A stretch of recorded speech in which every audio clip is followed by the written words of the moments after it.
What's going on, guys? Hope you had a good weekend. This might be a shorter video. My voice is a little off, so I apologize in advance for that. But Bitcoin today is creating new all-time highs, nearly $73,000. We have BlackRock's IBIT spot ETF now surpassing MicroStrategy and Bitcoin holdings. The spot Bitcoin ETFs collectively have now surpassed Grayscale's holdings. We're going to talk about that, and we're also going to talk about the Bitcoin miners. I did pick up a few today as they sold off against Bitcoin rising in price. Now, I don't know about you guys, but I personally love days like this. I'd much rather be buying the Bitcoin miners while they're going down and Bitcoin's going up than to be buying some Bitcoin miners, say, on some positive news, maybe a good mining update, something like that, while Bitcoin's going down in price and the miners are going up. As Bitcoin goes up and the miners go down, they become even more attractive in my eyes. And I have picked up a couple today. We're going to check out some charts there. But let's get started, guys. If you like these videos, you know what to do. And let's take a look at Bitcoin. Now, I'm on the 4 hour for Bitcoin, so you can kind of see the resistance level I'm talking about.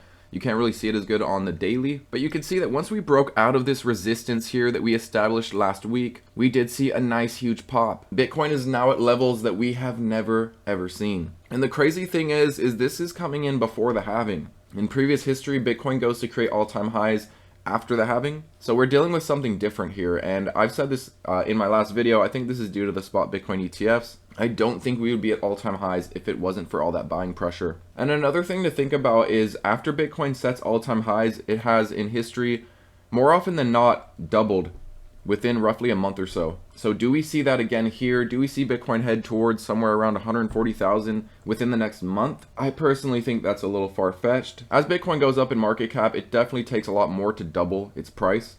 So that's one thing to consider. But could Bitcoin potentially by the halving be pushing towards 100,000? I would say it's certainly possible, but I wouldn't bet on that. And the fact that this is coming in before the halving, before the supply shock, before the incoming Bitcoin gets cut in half, I think the fact that it runs up so much after halving, after setting new all-time highs, is due to the fact that incoming Bitcoin is cut in half. So maybe we see something different here, being that we're not at that point yet. It is going to be very interesting to see what Bitcoin does in and around the halving. If you feel like you have a sufficient Bitcoin bag, if you feel like you have plenty of Bitcoin, I wouldn't necessarily be adding here, but I also wouldn't necessarily be selling. If you don't have any Bitcoin, if you're just getting into Bitcoin, if you're curious, you want to buy, you think you're still early, I agree it's still early. I would say it's okay to DCA, but definitely keep some cash on the side for a potential pullback. We are overbought on many of the time frames, but I want to show you guys this again, and I've showed you this a couple times, but I think it's really important.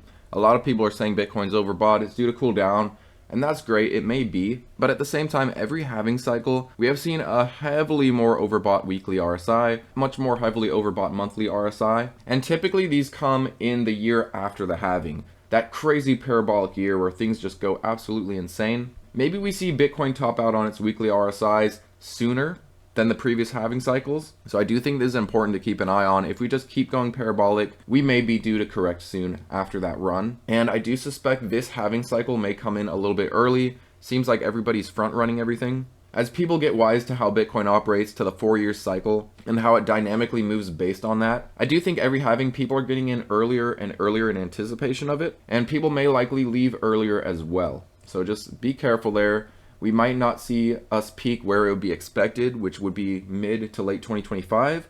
We might peak earlier than mid 2025. And my strategy will be to trim along the way. I haven't yet trimmed my Bitcoin, but I am planning to in the next couple of months and throughout late 2024 and 2025. But this is huge news to see Bitcoin creating all-time highs. We're going to continuously see this here and there throughout 2024. And I think we are still early. We aren't even at the halving yet. We haven't even got that mass retail FOMO yet. And I still do think now's the time to DCA into Bitcoin. But obviously that depends on your weighting, how heavy you are in it, how much you believe in it, and how much risk you want to take. And I'll leave this article down below for you as well, but it goes over the other Bitcoin spot ETFs and how they have now surpassed Grayscale in a very short time. And the total Bitcoin held by the 9 other US spot Bitcoin ETFs have now topped 405,000 Bitcoin, about $28.9 billion. And Bitcoin's GBTC currently sits at 396,000 Bitcoin, which is $28.2 billion.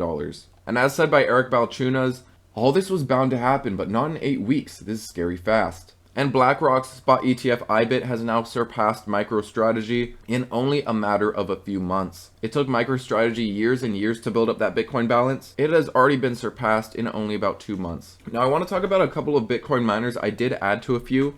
I didn't add to CleanSpark because that is my largest position in the Bitcoin miners. And a lot of people are calling out a head and shoulders. And it is at a bit of a diagonal, but this is also due to our price action. We are kind of trending in this direction. So if we do play out this head and shoulders, then it's up to see how we hold this ascending support. People are also calling for a fill of this gap. You can wait on the sidelines and wait for that. I, however, would be buying into that gap if you're looking to load up on CleanSpark. And looking long term, I do think it's a good add. I do expect they're going to see profitability after the halving. It might take a couple of quarters. But think about this. CleanSpark posted profitability in their last earnings update, and Bitcoin was anywhere from 30 to about 50,000 in price during that time. So theoretically, as long as Bitcoin after the halving is in the 60 to 80,000 range, it is possible that CleanSpark sees a profitable quarter. Another thing to realize is their next earnings is going to go over January, February, and March, which is before the halving. So I do expect another profitable quarter there, which might take the market by surprise. The market might expect not to see profitability. But soon CleanSpark will be well over $100 million